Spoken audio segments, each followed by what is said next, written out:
सुबह के तकरीबन 5 बजे का वक्त था जब एक हॉस्पिटल के सामने पुलिस की काफी गाड़ियां आकर रुकी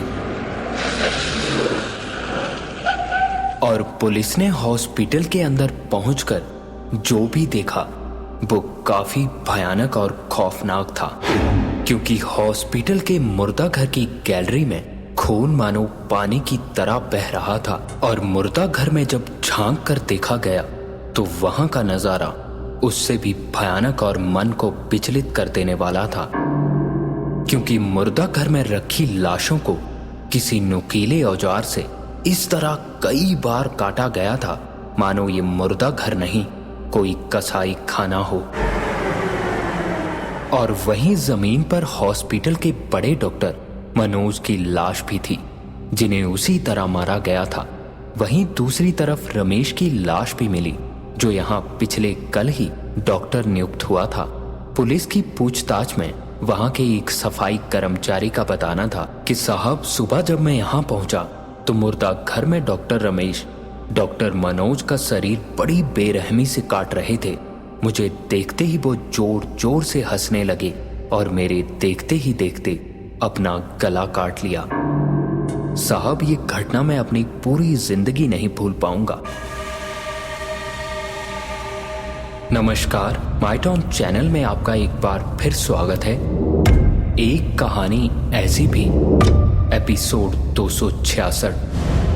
रमेश 10 साल का था जब उसके पिताजी का देहांत हो गया। रमेश अपने पिता के काफी करीब था। उनकी मौत के बाद तो मानो उन पर जैसे दुखों का पहाड़ टूट पड़ा था। रमेश की मां ने किसी तरह खुद को संभाला। अब उनका एक ही मकसद था, रमेश को एक अच्छा इंसान बनाने का। इसीलिए रमेश की मां ने रमेश को एक अच्छे स्कूल में दाखिला दिलाया और खुद लोगों के घरों में काम करके गुजारा करने लगी। इस पे आसपास के लोग उसे काफी बातें सुनाते थे कि क्या करोगी रमेश को इतना पढ़ा के। ऐसी ही कई बातें सुनने की उन्हें अब आदत पड़ चुकी थी, पर फिर भी रमेश की मां ने लोगों की एक भी बात पे ध्यान न देकर रमेश को पढ़ाना जारी रखा। और फिर आया वो दिन जब उसे जिंदगी की सबसे बड़ी खुशी मिलने वाली थी। माँ, कहाँ हो तुम? रमेश की खुशी से आंखें चमक रही थी। हाथ में फाइनल ईयर का रिजल्ट लिए रमेश माँ को घर में ढूंढ रहा था। रमेश की ये आवाज सुनते ही रमेश की माँ किचन से निकली ही थी जब रमेश ने पांव छूकर अपनी माँ को गले से लगा लिया। उसकी माँ समझ नहीं पा रही थी कि आखिर रमेश ऐसा क्यों कर रहा था, कि तभी रमेश का बताना था कि वो डॉक्टर बन गया है। आज ही उसके फाइनल ईयर का रिजल्ट निकला था और वो पास हो चुका था। और ये सुनते ही रमेश की माँ का कहना था कि हे भगवान, आज मेरी सारी मेहनत सफल हो गई। और ये सुनते ही रमेश ने एक बार फिर बोला, हाँ माँ, और जानती हो आज डिग्री मिलते ही काम भी मिल गया। करीब 40,000 तनख्वाह है। 40,000 का नाम सुनकर रमेश की माँ की आंखें बड़ी बड़ी हो चुकी थी, क्योंकि लोगों के घर में काम करके मुश्किल से 1,000 रुपए कमाने वाली शकुंतला देवी के लिए ये बहुत बड़ी रकम थी। लोगों के ताने सुनना और उसका प्रयास आज सफल हो चुका था। इसके बाद रमेश की माँ का पूछना था कि कहाँ लगी तेरी नौकरी, ये तो बता। ये सुनते ही थोड़ी देर सोचता हुआ रमेश बोला, सिटी हॉस्पिटल में माँ। इस पे हैरान होती हुई रमेश की माँ का बोलना था, क्या इतने बड़े हॉस्पिटल में मेरा बेटा डॉक्टर?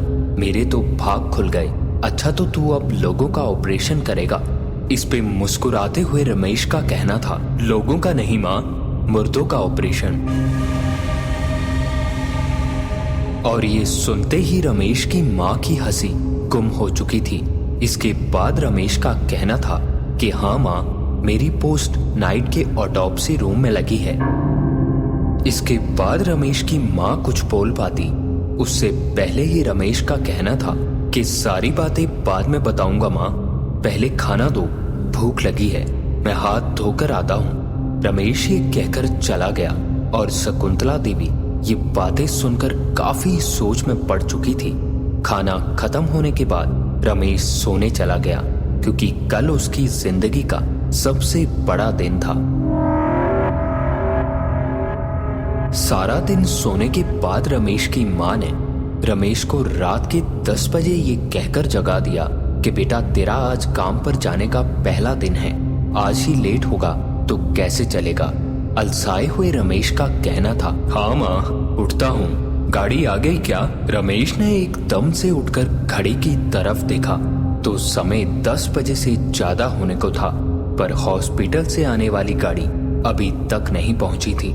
रमेश को कल बड़े अधिकारी की कही बात याद आ रही थी, क्योंकि कल रमेश को अधिकारी ने चेतावनी देते हुए कहा था कि नौकरी के पहले दिन बिल्कुल लेट मत होना। रमेश बिना गाड़ी का इंतजार किए तुरंत तैयार होकर पैदल ही हॉस्पिटल के लिए निकल पड़ा।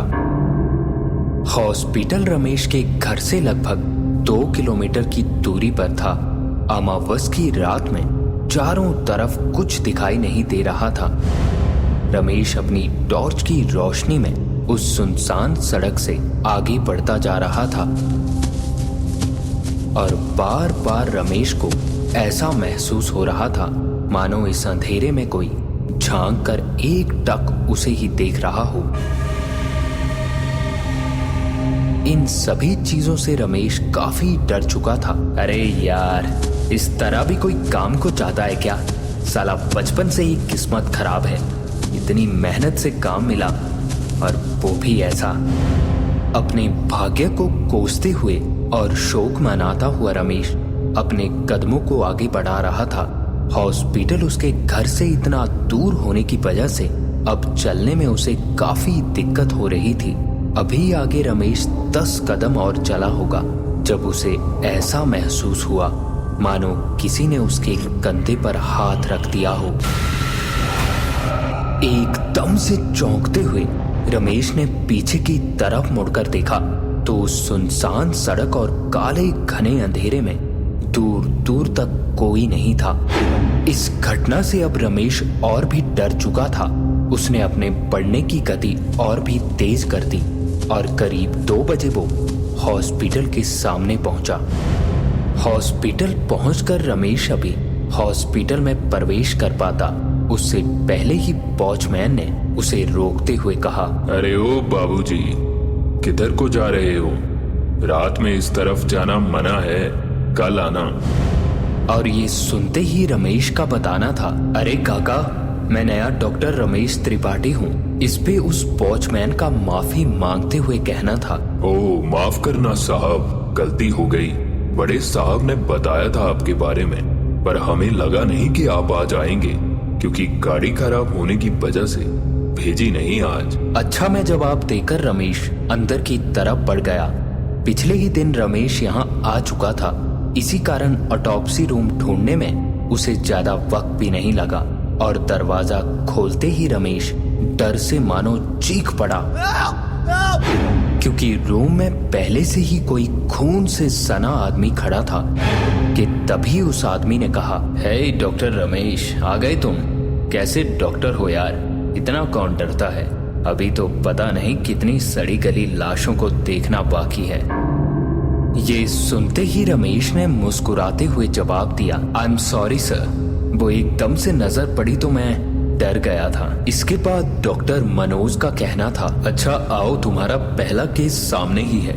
एक लड़के को मारकर उसकी लाश का मुंह पत्थर से कुचल दिया गया है।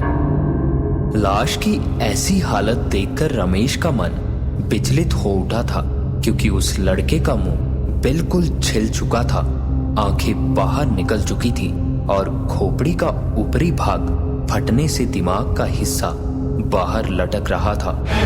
उसका ये हाल देखकर रमेश भी काफी सोच में था कि कैसे कोई इतना बेरहम हो सकता है कि तभी डॉक्टर मनोज ने रमेश की तरफ एक बार फिर देखते हुए बोला, पहले तुम अच्छे से लाश को देख लो, फिर ऑटोप्सी तुम ही करोगे।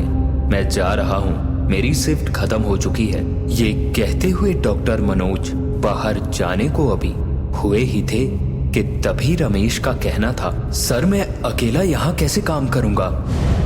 इस पे मुस्कुराते हुए मनोज का कहना था, अरे नहीं, मैं कैबिन में ही हूँ, तुम काम खत्म करो और फिर वहीं आना, चाय पियेंगे। ये कहकर डॉक्टर मनोज कैबिन की तरफ चले गए और रमेश ने लाश की ऑटोप्सी करना शुरू किया। बड़ी बारीकी से और निगाहों को टिकाए रमेश अपना काम कर रहा था। अब रमेश को उस लाश के सीने के भाग को काटना था। बड़ी मुश्किल से खुद को इस काम के लिए तैयार करके रमेश ने जैसे ही उस लाश के सीने को काटा भर था तो मानो पानी की ब्लॉक पड़ी पाइप की तरह काला खून एकदम से उछलकर रमेश के ऊपर गिरा और एक अजीब सी गंध पूरे ऑटोप्सी रूम में फैल गई। इससे गुस्साया रमेश खून को साफ करने वॉश बेसिन की तरफ बढ़ा और पानी से खून अच्छे से धोने लगा।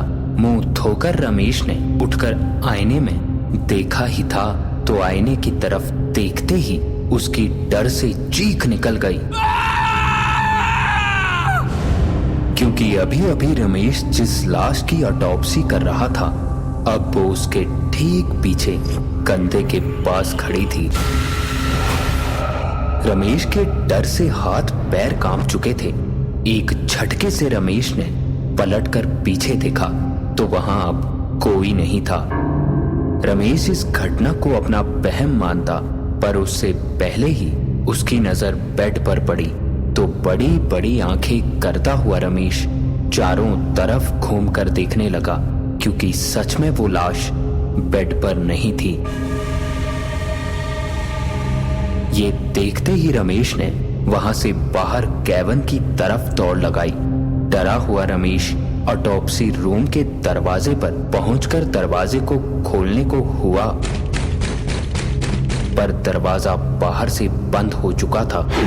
अभी रमेश कुछ सोच पाता कि तभी ऑटोप्सी रूम की दूसरी तरफ बना एक दरवाजा एक डरावनी सी आवाज करता हुआ अपने आप खुला। मेन दरवाजे पर खड़ा रमेश ये सब अपनी फटी आंखों से देख रहा था। अब वो इतना डर चुका था कि डरते हुए ही चिल्लाता हुआ बोला, कौन है? कौन है वहां? पर उस दरवाजे की तरफ से कोई जवाब नहीं आया। असल में रमेश का डरना भी लाजमी था, क्योंकि वो दरवाजा मुर्दा घर को जोड़ता था। लाश को मुर्दा घर तक आसानी से ले जाने के लिए इस दरवाजे का इस्तेमाल किया जाता था। तकरीबन 10 मिनट उस तरफ देखने के बाद रमेश धीरे धीरे उस दरवाजे की तरफ बढ़ने लगा। वो बढ़ता हुआ दरवाजे के बिल्कुल करीब पहुंचा। डर से रमेश के दिल की धड़कन को उस सन्नाटे में साफ सुना जा सकता था। रमेश अभी उस दरवाजे से झांक पाता उससे पहले ही दरवाजे की तरफ से एक बड़ी ही अजीब आवाज रमेश ने साफ साफ सुनी।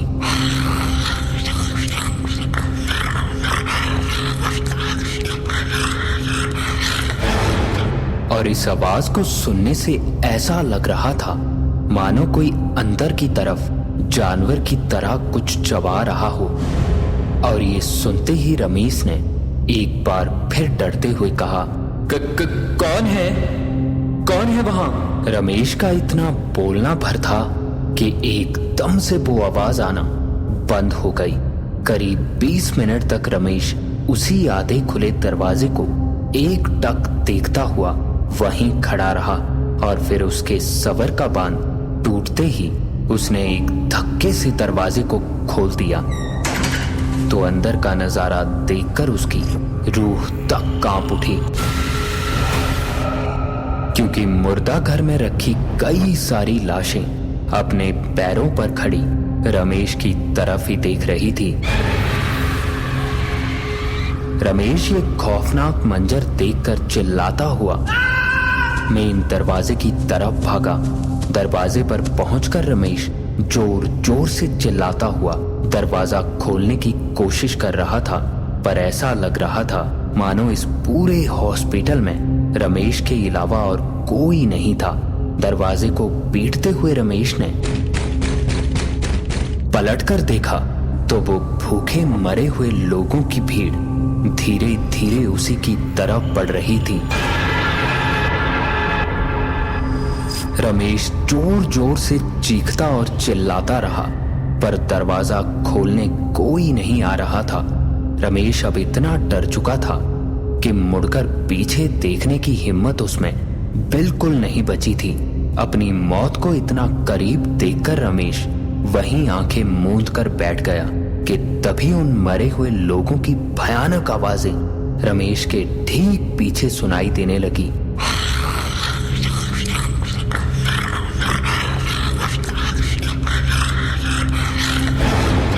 डर से रमेश सूखे पत्ते की तरह कांप रहा था जब अचानक रमेश को आवाजें सुनना बंद हो गया।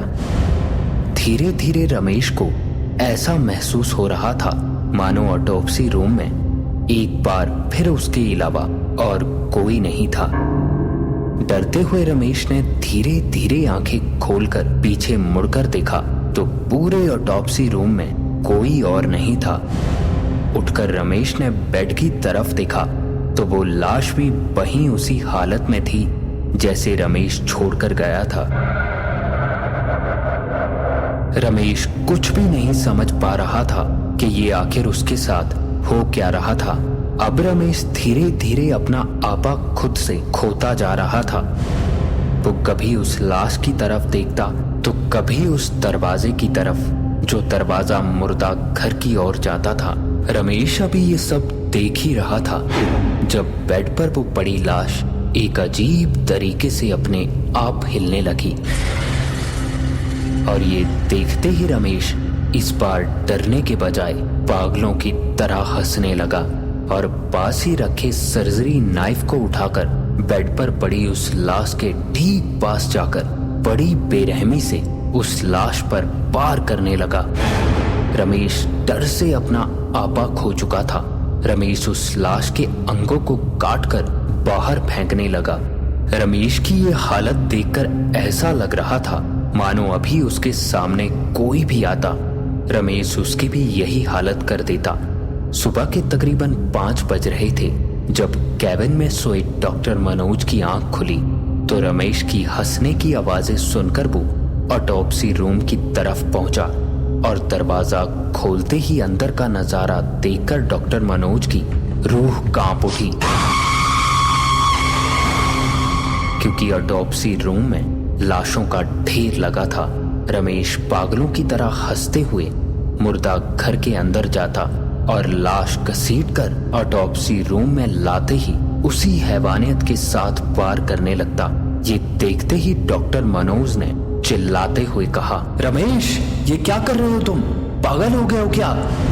और ये सुनते ही एक अजीब सी मुस्कुराहट के साथ रमेश डॉक्टर मनोज की तरफ बढ़ने लगा और डॉक्टर मनोज के ठीक सामने पहुंचते ही कपकपाती हुई आवाज में बोला, मैं पूरी रात चिल्लाता रहा कि दरवाजा खोलो पर कोई नहीं आया।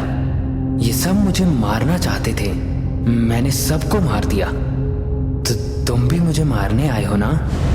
ये सुनते के साथ ही और रमेश की ऐसी हालत देखकर मनोज ने थोड़ा हैरानी से बोला, ये कैसी बातें कर। अभी डॉक्टर की बात पूरी भी नहीं हुई थी जब रमेश ने सर्जरी नाइफ से मनोज के गले पर वार कर दिया और मनोज के जमीन पर पड़ते ही रमेश उसी हैवानियत से वार करने लगा। जब तक वहां कोई पहुंच पाता रमेश ने उसी नाइफ से खुद को भी मौत के हवाले कर दिया था। आज इस घटना को घटे लगभग 60 साल बीत चुके हैं। कहते हैं उस घटना के बाद भी कई ऐसी घटनाएं वहां होती रही, पर किसी को नहीं पता कि आखिर इन घटनाओं के पीछे वजह क्या थी। और ये थी आज की एक कहानी ऐसी भी।